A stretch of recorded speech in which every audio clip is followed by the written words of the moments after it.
আমল। জিকির কি? সবচেয়ে উত্তম আমল হচ্ছে জিকির।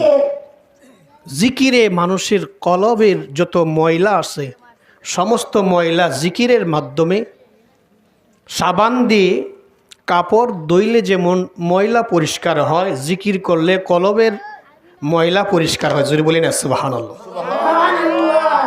পৃথিবীর সব স্থান, সব জায়গা পরিষ্কার করার যন্ত্র আছে, কিন্তু কলব পরিষ্কার করার কোনো যন্ত্র নাই। কলব পরিষ্কার করার যন্ত্র একমাত্র আল্লাহর জিকির। কিসের জিকির? আল্লাহর জিকির। আল্লাহ বেশি পছন্দ করেন আল্লাহর জিকির করতে। আল্লাহ বলেন ফাজকুরুনি আযকুরুকুম। হ্যাঁ, তোমরা যদি আমি আল্লাহর জিকির করো, আমি তোমাদেরকেও স্মরণ করব। তোমরা যদি আমাকে